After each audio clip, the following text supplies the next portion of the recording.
Welcome into the Inside Scoop. Today's Sunday, September 8th, and it is a beautiful fall day here in Nashville, Tennessee. We got a lot to cover because there were some big visits, some upset losses, and a few surprise commitments. We got a lot to cover today, so lock in. Before we get going, hit subscribe to the On3 Recruits channel. We are the best recruiting channel on all of YouTube, so jump on board and hit subscribe. All right. Let's get you to On3 for just $1. I know things are getting crazy now with the season and recruiting, and there's a lot to read. Well, On3 for $1. Use promo code BERG1.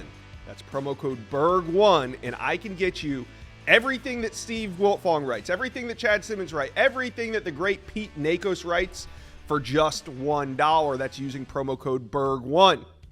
All right, let's get into it. I want to talk about all the drama that went on this weekend. We've seen some big flips, some big commitments. Texas, they move into the 5 spot as FSU might be going into a death spiral here soon. Auburn, we talked about them all week last week. They were surging, but then they drop a big game to Cal at home, and they lose a spot this weekend. They were at number 5. We're talking about Auburn making a run at number 1. Well, they come out of the weekend at number 6. So I've been keeping an eye on a few things this weekend, some of the biggest moves of the past 24 hours. And in this video, I got 5 major developments that I want to cover.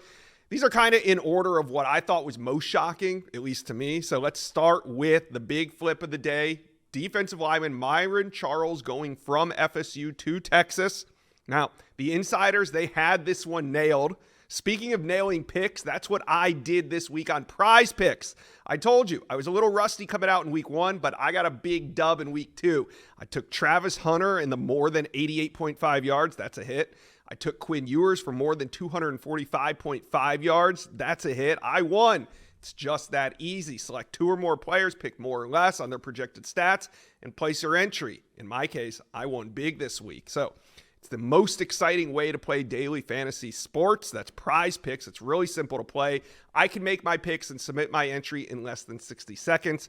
Quick withdrawals, easy gameplay, and an enormous selection of players and stat types. That makes Prize Picks the #1 daily fantasy sports app. This week on Prize Picks, I got to think about my picks a little bit. And so you guys give me your picks. Let me know, comment section below. Drop me a winner or two. I need them. All right, Prize Picks now offers Apple Pay for quick and easy deposits into your football account. It's the most fun and easy way to make a little money during the football season. So here's what we're going to do. Go to prizepicks.com/inside scoop. Use promo code Inside Scoop and receive a guaranteed $50 once you play $5 in lineups. That's prizepicks.com/Inside Scoop using promo code Inside Scoop. Prize Picks, daily fantasy sports made easy. All right, let's get back to it. Now, Myron Charles, the insiders thought that he might flip to Texas. We didn't know when. Well, talk to Hayes Fawcett. Hayes told me that on Thursday, Myron Charles came to him and said that he was going to decommit. He might decommit. He wasn't sure. But in the end, it's a full-on flip to Texas. Now, Texas wasn't the only program that was chasing Myron Charles and trying to flip him from FSU. The Gators were as well. I think that they were a little shocked that this went down when it did. I know Miami was hoping to get Myron Charles on campus. That didn't happen because it's only week 2 of the season. And Myron Charles makes it official. He flips to Texas in the Longhorns. They now have the number 5 class in America. Remember, entering the month of August, they were sitting there around 14 or 15. So an incredible run. A hot August turns into maybe an even hotter September. We'll have to wait and see. All right. The next biggest development that I saw was linebacker Ty Jackson committing to USC on his official visit. Ty Jackson is On3's #1 linebacker. Now, the industry has him rated a little bit higher than On3, but for On3, he is our #1 linebacker in America. Now, he was expected. He had said multiple times that he intended to take his decision into December. So we thought there was a couple months left in Ty Jackson's recruitment. Well, we were wrong. We also thought this was a Southeast battle. I thought it was UF, FSU. I thought Miami was trying to get involved here, but Alabama was certainly involved as well. But in the end, USC is hot on the trail, and they capitalize. He's from the state of Florida, took his OV this weekend, saw what he needed to see, and Ty Jackson commits to USC. Now, we know they got to hold on to him, but at this point, it's different for USC to land a prospect from the Southeast in September than it is in March. A lot less months to try to hold on to him. So Ty Jackson now a USC Trojan. Huge development. And I don't know who this shocks the most. I'd probably say UF and FSU. I think the two in-state teams. One, they both really needed him because they both have a major need at linebacker. And two, I mean, he's a borderline 5-star. Could have been one of theirs, but in the end, it's USC. We'll see what happens there. All right. Safety Rashad Johnson, another one from the state of Florida. He flips his commitment from Georgia to A&M. Actually, the first flip of the day. Johnson went down. This went down just before UGA kicked it off at home in Athens. And remember last week, it was Elijah Melendez who decommitted from Miami while the Miami team was on the field warming up. This week, it's Rashad Johnson. Now, we'll see what happens with Georgia. They're going to be okay. Georgia's still going to make a run at the number one class in America. Do they turn the heat up on Georgia Tech safety commitment, Rashid Dinkins? Or are they going after Tay Harris? Now, I don't know, but Tay Harris was at that game in Atlanta. He's a Clemson commit. I know he was there on the Clemson sideline, but UGA was also involved in Tay Harris's commitment before he committed to Clemson. That's one to watch. All right, another major development was 5-star defensive lineman Justice Terry making a surprise visit to Alabama. The destination wasn't that much of a surprise. We know Justice Terry and Alabama are heavily involved with each other. Although Georgia is the team that's trending, Justice Terry showing up at Alabama for week 2. He'll be back for that Georgia game. But Justice Terry, a priority target who, most insiders think is Georgia's to lose, shows up at Alabama once again. I don't think this visit by itself doesn't do much, but when you start to put into account that he was there in July, back in September, will probably be back next month. If you can get him on campus again before his visit, I mean, hey, those visits start to stack up and they mean something. Speaking of visits stacking up, the next major development was cornerback DJ Pickett visiting Miami. Now, coming out of that game, he was at the Miami UF game, but that was in Gainesville. He didn't visit Miami for that one. He visited UF. He came out of that game saying, I'm going to make it to another Miami game. It'll be the FSU game. That one's in about 5 or 6 weeks. Well, guess what? DJ Pickett couldn't wait that long. He showed up in week 2 for Miami versus FAMU. Now his cousin was with him. He's a 2026 offensive lineman. DJ Pickett still committed to LSU. Plans to visit LSU. Plans to return to Miami. I think right now, I wouldn't be surprised if we see him at Miami again before that FSU game. I mean, he just keeps on popping up there. We got to watch and see. If I was an LSU fan, I'd be mildly concerned. I mean, LSU did battle Miami when he made his commitment in July, and they straight up beat Miami for him. Since then, UF has faded, but Miami, they're still hanging in there. They're still a team to watch. So those are the biggest developments that I saw. Tell me, what was your most surprising development of the weekend? Something I listed, or did I miss it? Let me know. Comment section below. A time was had last night in Lincoln, Nebraska. If you were in the stadium, lucky you. I wasn't, but I wish I was. I was watching. It seemed like one of the most electric atmospheres we've seen, at least this year in college football. And since I couldn't be there, at least I'm going to bring you guys a bunch of recruiting intel. There was a few major developments that I want to cover. But first, Nebraska fans, lock in and hit subscribe to the On3 Recruits channel. Nebraska recruiting is on fire, and we're here to talk about it. So jump on board and hit subscribe for me, please. All right. So much big news coming out of Lincoln, Nebraska. Where should we start? We'll start with 5-star athlete Michael Terry III.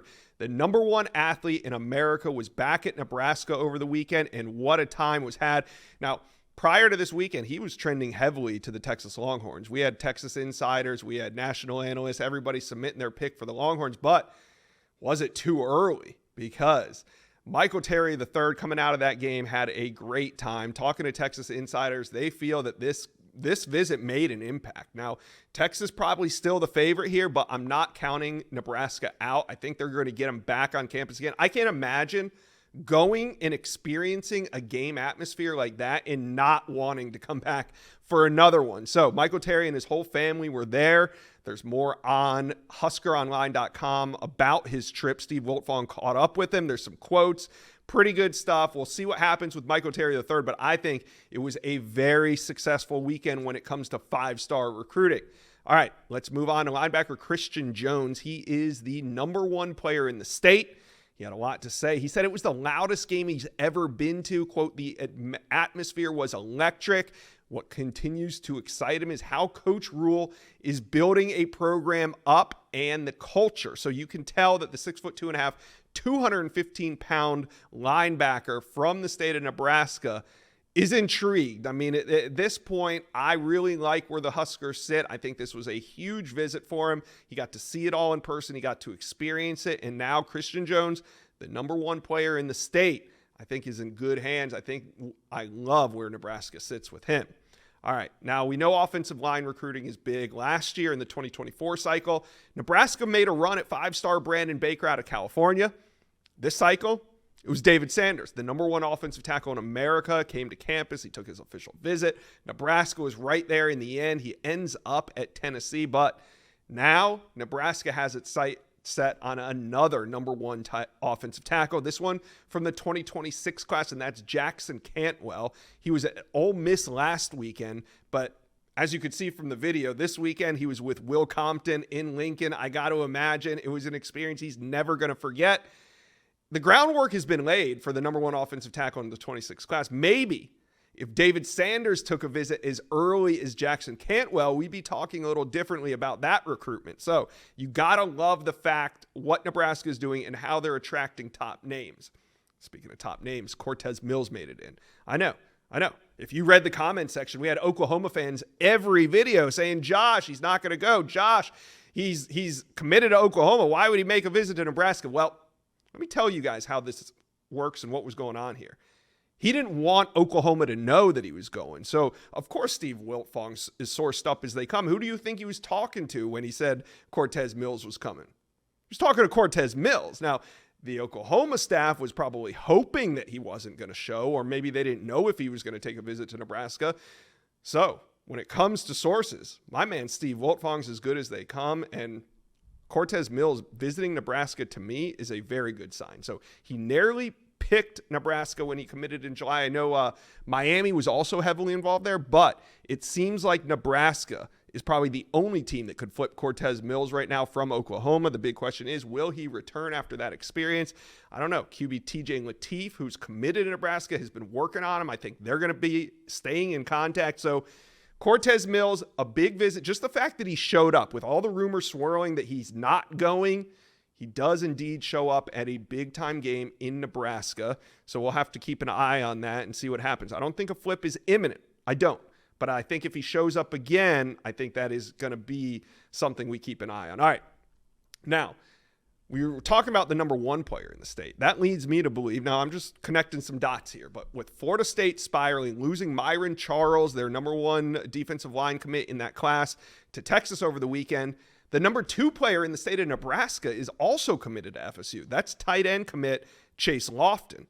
Like I said, the number two player in the state of Nebraska. Could we see a double back there? I think so. Nebraska recruiting right now is red hot. I think anybody that they go after, especially these in-state guys, I think they're going to have a shot to flip down the road. So keep an eye on Chase Lofton. Keep an eye on Christian Jones. Nebraska recruiting coming off that dominant win over the Buffaloes is only going up. Texas flipped Florida State's most important commitment, and just like that, the Longhorns, they have a top 5 recruiting class, but they are not done. More to come, and in this video, I got Justin Wells from Inside Texas. He's going to take us behind the scenes of the latest major recruiting developments in Austin. But first, Texas fans, do me a favor right now. Hit subscribe to the On3 Recruits channel, the best recruiting channel on all of YouTube, and we're going to continue to talk Texas recruiting all season long, so jump on board and hit subscribe. All right. Let's bring in Justin Wells, 4-star defensive lineman from Florida.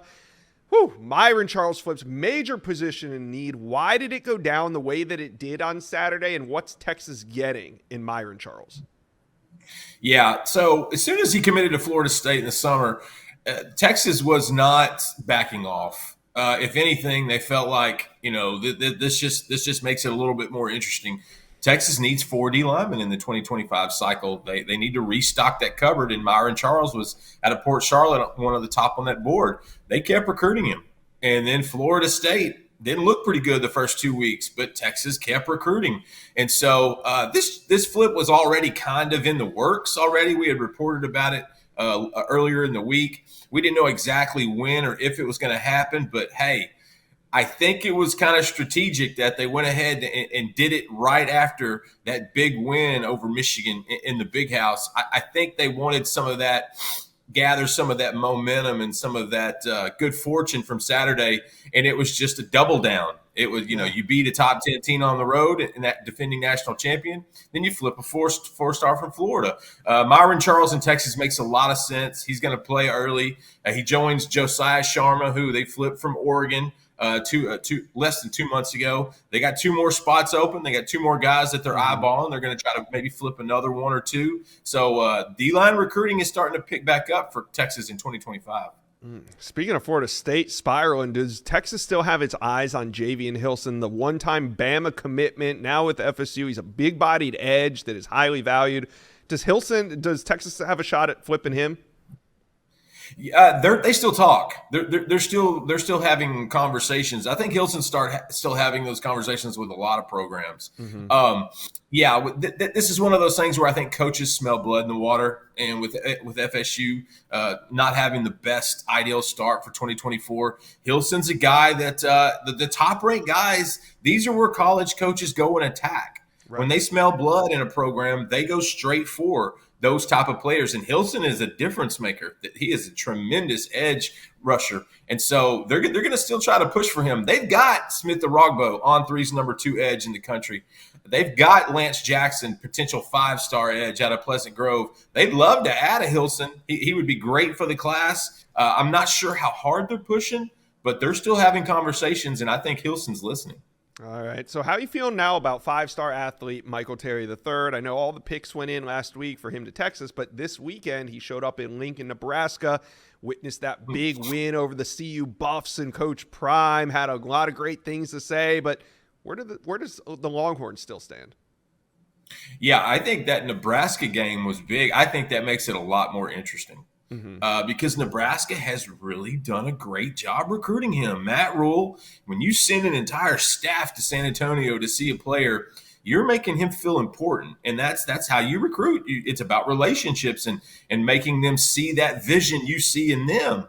And so I think what it does is it makes it more interesting. Friday night during Michael Terry's game, of course, he's sporting the Texas Longhorn gloves, and listen, the Horns are still, I wouldn't say the leader in that recruitment, but they are definitely the one I think other teams are chasing.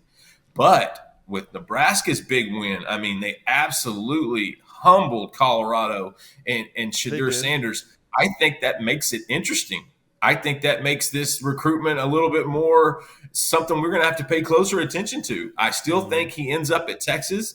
I still think Nebraska is going to continue to push and selling him on that primary wide receiver spot. Don't sleep on Matt Rule. They don't want to let that guy go. They want to get that guy as much as possible. But I also think on the other side, Michael Terry is watching Texas, and one of the most dominant performances and teams we've seen from that bunch and that program in probably a decade. Yeah, and you said it. Nebraska had a humbling win over Colorado, a 4-win program last year. But Texas, I mean, they went out and they humbled the reigning national champion Michigan Wolverines. What has been the general recruit reaction to Texas beating Michigan? Wow. Like, a lot of these guys I talked to beforehand thought Texas was probably going to win, and the scores and the predictions were relatively low. I don't think they expected Texas to go up there and spank them like a stepchild. I really don't. Only a few people, I think Rick Neuheisel, one of the sports college football analysts, kind of predicted that. But guys, Javian Osborne, the number 1 running back in the country for 2026 out of Forney, Texas, he was there. We were literally texting during the game. And his thoughts were, I love what Texas is doing. I love the speed. This is a mismatch. The Horns had such a great game plan. Talked to Diabell, the quarterback, 5-star quarterback out of Florida, committed to Texas. He said Sark was in his bag. He kind of expected what he saw. He said, look, when you give Sark all those guys, he's going to score points, and that's what he does. James Simon, running back commit out of Calvary Baptist in Shreveport, who I went to go see on Friday, he predicted 42-28, and he said, yeah, I expected that Texas to come out and beat him. I think he told me the score he had was a little too high. He said, yeah, I shouldn't have put Michigan at 28, but that was my fault. And so John Turntine, one of the top offensive tackles in the country for 2026, told our Charlie Williams, yeah, that was actually what he expected to see, and that he was thoroughly impressed. And Texas continues to push the envelope for that top tackle in the state of Texas. I think the Horns have a ginormous lead there. And so Jamie French, talked to him a little bit, and he said that's exactly what a wide receiver wants to see when they watch a game on Saturday. The balance, the play calling, the opportunities. Texas it's almost like Sark is opening up a ton of toys on Christmas morning, and you have so many options. You almost don't know what you're so excited. You don't want to miss one, but you want to play with this one, but you don't want to neglect that one, but you want to make sure you talk about having a great problem. That Texas offense with Quinn Ewers and that offensive line, the way they got to push against that defensive front for Michigan that I feel like might be one of the best in the country. This 2024 Texas Longhorn team is just scratching the surface. You can feel it. You can feel recruiting. It is heating up. Texas fans, right now, Sark's taking who he wants. Who do you want? Let us know. Comment section below. Who's the big flip that's still out there that you want on this commit list? Let us know. Comment section below. If the Canes just win, that has been the mantra for years when it comes to Miami recruiting. And, well, this season, it looks like the Canes are winning. They're off to a 2-0 start, and it's already having a major impact on recruiting. I got a Zuby Charles from Cane Sport on this video, and we're going to talk about some of the action from this weekend. But first, Miami fans, do me a favor and hit subscribe to the On3 Recruits channel. We're talking Miami Hurricane recruiting all season long, so jump on board and hit subscribe for me, please. All right. Let's bring in Zuby Charles from Cane Sport. Now, there was a surprise visitor on campus. His name's DJ Pickett. He's not a surprise name for fans. Fans well know that 5-star name, DJ Pickett. How did you find out he was coming, and when did you know?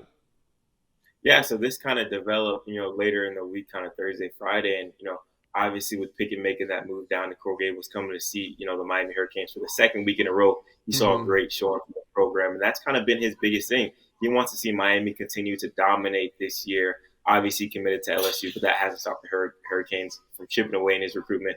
And I think they're doing a great job of it. Just getting a guy like that on campus around the staff is a win, in my opinion, for the Canes. And it looks like things went well this weekend for the Canes and Pickett. So good, continue monitoring this. He's going to be back in South Florida once again for that Florida State game as well, too, later this season. So Miami's doing a great job in this recruitment. I think just slowly chipping away. And I think you can directly credit this to winning on the field, right? I mean, DJ Pickett, he saw Miami play last week, but he didn't watch it from Coral Gables. He was a visitor of the Florida Gators last week. But with what Miami did, I mean, coming out of that trip, yeah, DJ Pickett said, I'm going to return to Miami, but everybody thought it was going to be for the Florida State game, which is in another 5 or 6 weeks. Well, he ends up showing up in Coral Gables week 2. I mean, how significant of a development do you think this was? I think that's absolutely massive. Like you mentioned, he didn't plan on returning to Miami until Florida State. He sees that great showing for the Canes get back on campus. Getting him around that staff and around those players is awesome. You have guys like Drake Stubbs, a Miami 2025 commit, that said after the game he was in Pickett's ear trying to get him to come to the Canes. Just little things like that are huge. Getting a big-time prospect, one of Miami's top targets in the 2025 class, back on campus in that stadium, seeing Miami dominate. All right. Toward the end of the summer, I asked you about TJ Alford. I asked Matt Parker with our Letterman Row site of Ohio State site about TJ Alford, and it didn't seem like there was much going on between Alford and really any other program, but he shows up at Miami week 2. I haven't seen any of the articles or anything, but was this just a, hey, I want to go to a local game, or was there more significance to Alford showing up? I believe there's a little bit more significance in that. Obviously, Miami loses a linebacker in 2025. 4-star linebacker Elijah Mendez, and then you get another big time prospect on campus just a week later. So I feel like the Canes are kind of trying to find that next linebacker in that 2025 class. Obviously, I don't think they ever moved off of TJ Alford, but having 3 linebackers committed elsewhere. Now things open up a little bit. You start showing that interest, turn up the heat a little bit more. Drives not too far from his dad is from Miami, so he loves the Canes, loves being around that staff, and he just feels that family vibe with the Canes. So good to be watching this recruitment a little bit more as we continue through the season. Yeah, I'm definitely going to keep an eye on that. We know Miami likes to get busy with Ohio State commitments as it gets closer to December. It seems like a tradition with Mario Cristobal, but we'll keep an eye on that. Let's keep the flip target theme going. Dallas Wilson, he's been committed to Oregon for over a year at this point. He's from Tampa, Florida, been committed to Oregon for over a year. He's a big there's really not a better looking wide receiver in the state of Florida than Dallas Wilson. So, of course, all the teams in the state would love to keep him, but it seems like Miami is the one program right now that has a shot. And I say they have a shot because we know they're still in contact. Dallas Wilson didn't make it to the game, but Azubi, what's going on between Miami and Wilson? Yeah, Wilson's been one of the Hurricanes' top wide receiver targets and top targets overall in that 2025 class for some time. And they're similar where DJ Pickett just chipping away, trying to keep one of the Sunshine State's best prospects in the state of Florida this 2025 class. Don't know how much you want to put weight to this, but during his game on Friday was rocking Miami gloves, Miami cleats. So there's definitely some interest there. And obviously Miami's trying to get him back on campus. And if I think they do, I think that'll be very, very significant in that recruitment. But Miami's not going to give up until national signing day with Dallas Wilson, who they think very highly of. All right. So for those scoring at home, he had on Miami gear. Was it a towel? Was it gloves? Was it a vibe? What kind of Miami gear did he have on? So he had the gloves and the cleats. Don't know how much you want to weigh into that, but hey, he's repping the Canes, committed to Oregon, so that's a little bit of something there for you fans out there. Yeah, hey, Miami fans in the comments section, what does the glove-cleat combo mean for a flip? Let us know, comment section below. All right, it's not all about 5 stars here on the Inside Scoop. We got to talk about linebacker Kevin Wiley. He's an under-the-radar recruit. He's from Armwood High School, which is a powerhouse high school in Tampa, Florida. Running back there is already committed to Miami. Now, Kellen Wiley, he's on the radar. How big of a priority is he, and is Miami pushing for a commitment here? Yeah, Miami's really, really turning things up in the recruitment of Kellen Wiley. Like you mentioned, kind of an under-the-radar guy, but he came in week 1 of his high school season down to South Florida, and his Armwood squad really, really beat up Miami Norland, which is a powerhouse down here. That caught the attention of the Miami Hurricane staff. They offered him a week later, and then 2 weeks later, he's on campus. He's setting up an official visit with the Canes right now, and I think things, are starting to really, really develop between those two sides. This summer only took 2 official visits to Maryland and Toledo, so things are kind of slow this summer, but, things are amping up for him, and I think Miami's really prioritizing Kellen Wiley, and they really love his versatility. 6'4", 210 pounds, can play a lot of spots on that defense side of the ball, so going to be watching this one as well, too. All right, Miami fans, let us know. Comment section below. It's a big weekend, 2-0 to start the season. Let us know who's next on this Miami Hurricane hit list. Comment section below. Let's talk some Alabama recruiting. There was a surprise visitor that made it to campus this weekend for that 42-16 beatdown of USF on Saturday at Saban Field at Bryant-Denny Stadium. I got it right first time. All right. In this video, I got Tim Watts from Bama Online. We're going to talk about a few of the major developments that went down this weekend. But first, Alabama fans, lock in, hit subscribe to the best recruiting channel on all of YouTube, the On3 Recruits channel. Hit subscribe for me, please. All right. Let's bring on Tim Watts. Now, Tim, 5-star defensive lineman Justice Terry showed up in Tuscaloosa. A bit of a shocker to us all. Yeah, I think not a complete shocker. We had got tipped off a little bit that he could come in. Now, when you got a guy like Justice Terry, we've heard that before, and he hasn't actually made it. Other times he has made it. So we were poised and ready. So the minute he hit campus, Bama Online had a story up, and we, that what we expect to be the impact of him visiting, and just, monumental moment for Alabama to get that guy on campus. One of the elite players not committed, 5-star across the board, defensive lineman, very big visit. Yeah. Everybody on not just our network, everybody has him trending to UGA, but this is his second visit. He was there in July. He's back again in September. These visits are kind of adding up and becoming consistent. Do you expect that we see him maybe once or twice more before he makes a final decision?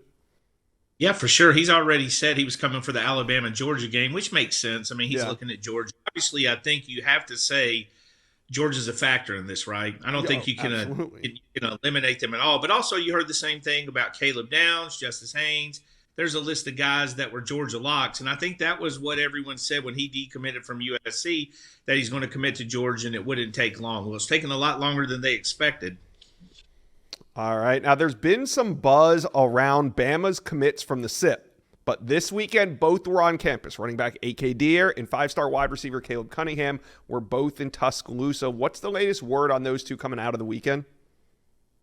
I think Mississippi just has a reputation where people think kids always play games. A.K. Deere has said he's solid.